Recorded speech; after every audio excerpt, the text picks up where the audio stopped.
Donc il y a Jérôme maintenant qui va arriver au micro de Globule. Donc Jérôme Bouchet, c'est un habitué de nos émissions. Il nous a déjà rejoint dans la radio sur des rails. C'était chouette, c'était à l'occasion du combat des rennes, non, c'est ça ? C'était dans le train, oui, à l'occasion de toutes nos animations de l'automne. De l'automne. Mais on avait plus parlé du combat des rennes.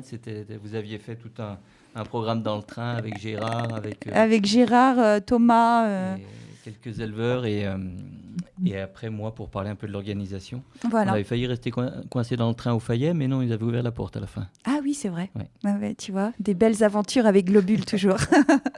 Donc maintenant, on va parler. Alors nous, depuis le début de l'émission, on l'appelle le marché paysan, mais c'est pas tout à fait ça, tu m'as dit hors antenne. Non, c'est le marché de printemps. Donc forcément, les horticulteurs font partie aussi du monde agricole. Nous, c'est donc le marché de printemps. C'est la 3e édition. Et le comité d'animation de la commune de Servoz voulait organiser ça pour favoriser un petit peu l'achat de plantes produites plus ou moins localement. On sait que c'est pas forcément facile. Et donc voilà, on était parti sur les fleurs de balcon, les plantes à massif, etc.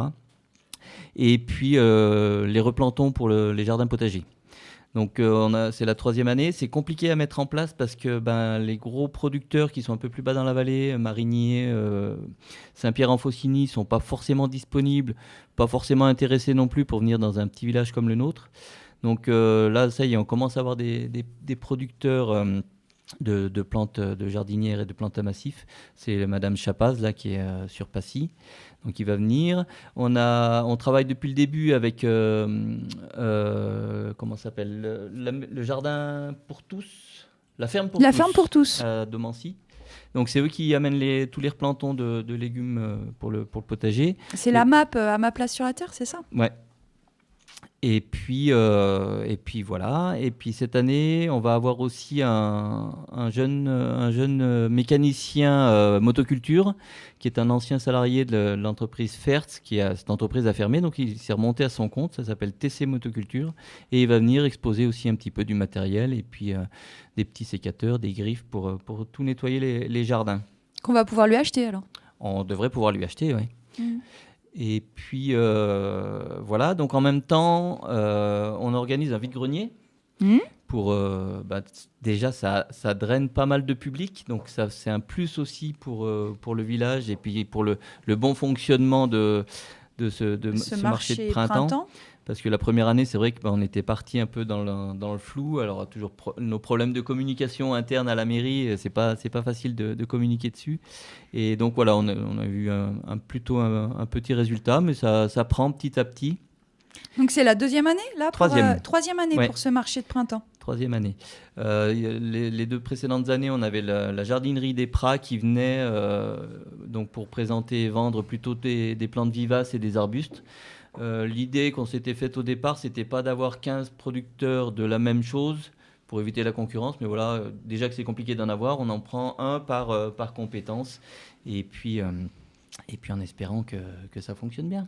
Juste envie de dire que voilà, le vide-grenier, meilleure idée que les feux de joie apparemment à Servoz. Allez, ramenez vos anciens livres au vide-grenier au lieu de le brûler. Parce qu'on a parlé de ça, Jérôme, je ne sais pas si tu nous as entendu tout à l'heure, mais non. On a parlé des archives oui. De la maison qui avaient été brûlées lors du rachat. Ah oui. Donc, en tout cas, si vous voulez fleurir vos balcons, venez ce 5 mai au marché de printemps de Servoz, qui aura lieu sur le pré de foire. Donc à côté de la salle des fêtes, là où tout se passe, c'est un grand nombre des animations du village. Bien entendu, il y aura une petite buvette, petite restauration. On peut pas comme faire toujours sans. À Servoz. Donc là, cette année, c'est l'association de la pêche, les pêcheurs de Servoz qui vont la tenir et qui vont s'occuper de ça. On change un peu tous les ans. Pour tenir la buvette, donc c'est bien. Toutes les associations du village s'impliquent petit à petit. Et puis voilà. Normalement, la météo est plutôt clémente pour dimanche. On espère que ça va bien se passer. Si vraiment ça faisait des trompes d'eau, on a 2 solutions. Soit on rapatrie le vide-grenier à l'intérieur de la salle des fêtes. C'est ce qui s'est fait l'année dernière parce qu'il faisait vraiment pas beau. Et puis, si vraiment c'est la catastrophe, peut-être qu'on annulera le vide-grenier en gardant que le marché de printemps. Donc, quoi qu'il arrive, le marché de printemps aura lieu donc, sur le pré de foire ce 5 mai. Oui, tout ce qui est plantes, outillage et replantons de potager, ça reste à l'extérieur, donc ça se tiendra. Et puis voilà, il faut quand même venir parce que c'est la bonne période pour acheter ces plantes. Et puis des fois, plutôt que de courir en bas dans les supermarchés, ça fait du bien aussi de faire marcher là, encore une fois, les producteurs. circuits courts, on est dans le thème quand même. On est toujours dans le thème. Bon, déjà, c'est une grande tendance en ce moment, mais c'est vrai que c'est pratique aussi, puis c'est agréable. Et puis, notamment pour tous les replantons de potager, là, la ferme pour tous, ils expliquent d'où viennent leurs graines, leurs plants, etc. En plus d'être proximité, c'est aussi passionnant. Puis ça pousse mieux peut-être. Du coup, si on est en local, peut-être que c'est des plantes qui sont plus adaptées au coin.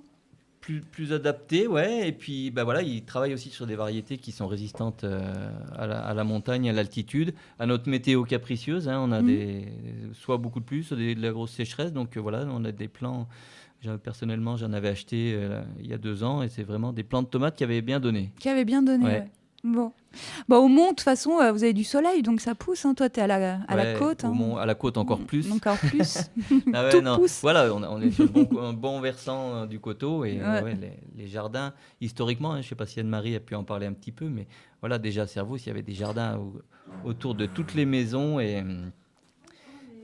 Et du coup, ça donne super bien, quoi. Les gens qui font encore du jardin de nos jours sont en général bien contents des résultats.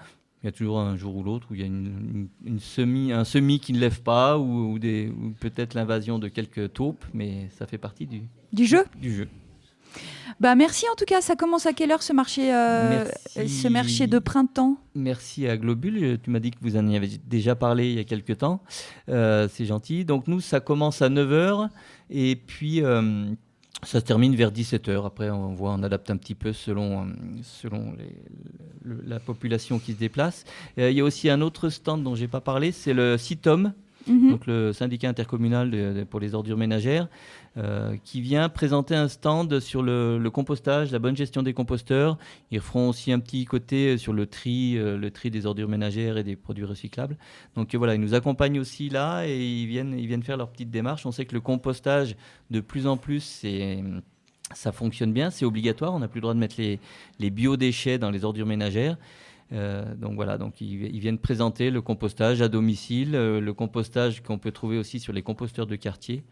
Il y en a pas mal dans toute la communauté de communes de la vallée de Chamonix. Et petit aparté, à Servoz, on va en installer un deuxième